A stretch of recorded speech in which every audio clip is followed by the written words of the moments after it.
How do you get over, like, the loss of love? Yeah. Wrong fucking person to ask, dude. I'm not the person to ask. I can't let go of anything. Well, I've never had a moment where I had a good conversation that, like, gave me closure, you know? Because I've only ever loved people that are really bad at communication. And I, myself, do nothing but communicate.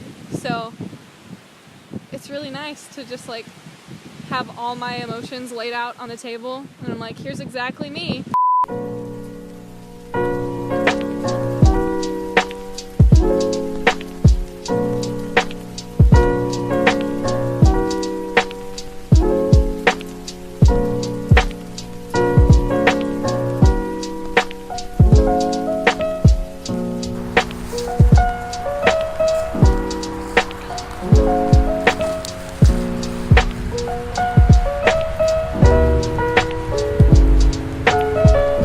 I'm sad. This last month, July, I was supposed to do a vlog, a whole month, just like I did last time. And what ended up happening was I didn't do it. Well, I did and I didn't. Okay, I started recording at the beginning of the month because I remembered to. And then something happened. Something I'm not going to talk about. Not only because it's so specific and personal, but it's because it's not personal to me. It's not my business. I was upset over other people's business. That's half related to me, but it shouldn't be related to me anymore. And I'll leave it at that. This last month hasn't been as much of a month as it has just been a time period in my life. It's been less and less a unit of week or day or month or year at this point, and more of just I'm going through episodes of my life. And this episode was the episode where I went to Texas with Jade, one of my best friends, and it was a great time. I went through the airport. I saw a plane. I rode planes for the first time. I took 4 plane rides, and I wanted to record for all of them, but I couldn't, just because there's nothing that much interesting. It's a plane. You don't get anything up there besides, the air. And that was just a fun time. It was an amazing experience to go all the way to a different state and see somebody who I've been friends with for 3 years now. Have you ever had a near-death experience? If so, what happened? Hard left. My near-death experience, I've had a few, but my first one was I almost drowned because my foot got tangled in a net at the bottom of the lake and I couldn't get loose. When I was like 8, I think. This is the bottom. When I was like 8, I was going down this natural slide that was like a rock in San Marcos. My foot got caught in a net and I couldn't get up, and my mom thought that I was faking it. So a kayaker guy had to save me because my mom didn't believe it. And I was literally almost drowned. I was passed out whenever he pulled me out of the water, and my mom was like, "Get up!" It was so great. A+ parenting from Candy. I think the only near-death experience I've had was the other day, literally 2 days ago. Was it 2 days ago? I told you when right you almost got hit by that car? Yeah, I was walking to my job, out of my car, in through the parking lot, and I weaved through the cars as I do, and just another fucking car just sped around because he couldn't see me because there was a huge van to my right, and he just sped right in front and parked this far away from my face, and I wasn't phased. It just came at me and I was like, oh, all right, and I just passed it. But after, I was like, I almost fucking died. Literally, he could have gotten. If I left my car 1 second earlier, I would have been hit by that car. Yeah, he texted me while I was at work, and I was like, near death. "Are you okay?" No. Yeah, no, I'm fine. I was just ready at this point. Part of me was just so ready to be dead. Oh my goodness. The only time I've ever been close to death in my life is right when I was born, because I wasn't breathing. And they were like, interesting, because my mom had some pain meds that they were like, ma'am, this will not be good for your child. And she was like, well, this is awful, so shoot me up. And then I was like, I'm too high to breathe. And so I didn't. And they were like, well, don't know what to do, because she won't breathe.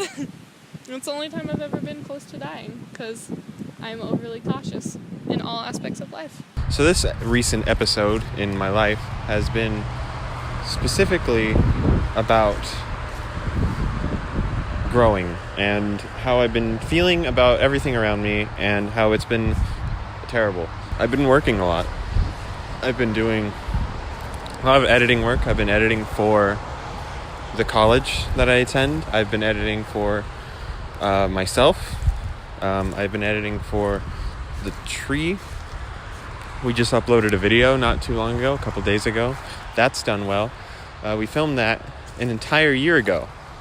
And we thought it was terrible. We don't want it. We don't want to do anything with it. But then I looked at it again in February, and it was great. I was like, I can do this, and I'll just make it, And with that came a long period of, oh man, we got to do this, and then there's revisions in the edit, and then there's the sound we wanted to get right, and there's the effects, or the color specifically. I've been learning to color grade, which has taken over my life, almost. It's been an obsession recently to get all of these colors right. The footage you're seeing now is probably color graded.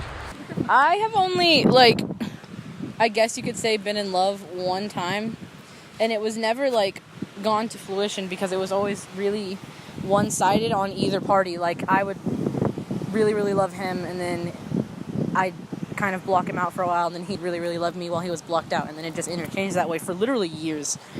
Even right now, it's still kind of like that, and I feel like I never got over it. I just learned to cope with the fact that he was always going to be a present part in the back of my head, and he was always going to be in my mind, and there was always going to be a piece of myself that I had given to him that will forever be gone.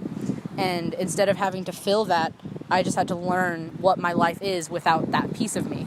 So it's I'm okay now that I know that, I don't have to have that piece to be who I was before that, because that piece was obviously just meant for him, that I gave to him. So I think rather than letting go of it or getting over it or kind of becoming a better person, I just learned to live with that part of me kind of gone. If that makes sense. One major theme of this episode of my life has been getting over heartbreak, and it's not so much mine anymore. That was last year's episode. Last year's episode of this was me developing and changing and growing as a person, and that was about getting over my heartbreak. But in this one, it was more the guilt I had of breaking someone else's heart, and that has changed me. It's definitely made me think more about other people and how I relate to them in a me kind of way. I'm not the most sensitive person in the world, and I accept that as who I am at this point. And I feel that's okay. I feel like that's just me, and I know it might not help other people, but at the end of the day, I'm me, and I shouldn't feel bad about that. I hurt a person. And that wasn't okay. I hurt them. It felt terrible to do, but at the same time, I feel like it was better to hurt them now than let it go on for as long as it could have. And, what hurts more? A month of being with a person and then it ending quickly and tragically? Or a year with a person and then having it end, you know? I feel like it's much harder to get over at that point. So I ended it. That's what I had to do. I guess, yeah, okay. So I've had moments where I'm like, I'm completely over it, and then other parts where it's like, oh, shit, something came up. But the first time I think that I truly felt like, oh, I'm totally over this, was both when I hit it head on. I sort of talked about it a little bit to myself. Like I went hard on like, this is why it's happening, but like it still didn't help for like the longest time. I was doing that for a really long time, and then I heard the phrase that I'm pretty sure everybody's heard in their life, but like I didn't think about it. It's better to have loved and lost than never to have loved at all. That and like, triggers me. yeah, like it's just something when I heard that, it clicked, and I was like, okay, yeah, I think I get it right now. And then it just sort of like shifted my mindset completely, because before I was just thinking all this other shit. And then when I heard that, I was like, you know what? Yeah, because like if I didn't love in the first place, I wouldn't have changed as a person the way I have, and I like who I am right now because of all that shit that I went through. Because now I feel like I'm better about everything than I was before. Because before I was just like dumb and I didn't think about this kind of stuff. So yeah, that phrase, it got me. I would love to know how to get people to love me. That'd be great. At the end of all this whole episode that we've had here, I feel like the growth I've experienced has just been another time. I've had a lot of different experiences, a lot of new experiences this whole last year. And I feel where a year ago, in last June, a part of me died. A big part of my life ended, but that gave birth to a completely new life. Arguably, it's better. I say that because at the time, I wasn't doing anything with my life, and it opened my eyes to what I wanted to do with everything, with this. If what happened in my life a year ago didn't happen, I wouldn't have been editing as much as I am. I wouldn't be working with this camera that I have now. I wouldn't be in school, I don't think.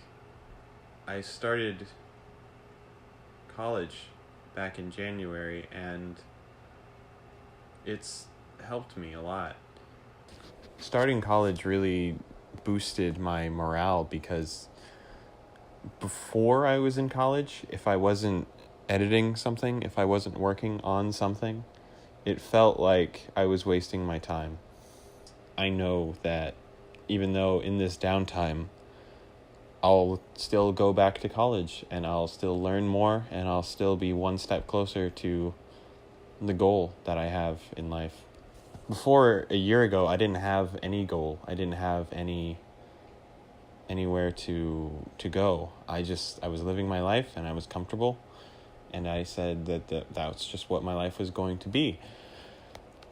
But then I got my sense of purpose. I got through hardship, I guess you could call it. And that's where the last video was born, the November vlog. That was the transition between feeling depressed into loving my life again. And it's really showed. And a lot has happened between now and then, and I don't know how to express it all without saying that it's just been one massive positive experience. And I owe a lot to my friends. Every single one of my friends have been there for me through all of this. especially this month. At the beginning of the month, I broke down again for the first time since November. I reached out to some people I didn't talk to very much, and they're amazing. They're a local friend group now, even. I love that I can hang out with them, and things are going to be great now because I have them here. I have other friends here. I have friends in the other part of the country that support me and help me through things, and I really love my friends. I don't think I could do anything that I do without them. But not the squishy ones. We drink lemon water hiding from the sun. Underneath the tree watching the clouds. K-Town, let's go for a bike ride in a forest somewhere. We'll build a den where we can hide and play guitar by a fire. We'll sing peach beer to the stars. Oh, I just wish you were my friend. Oh, I just wish you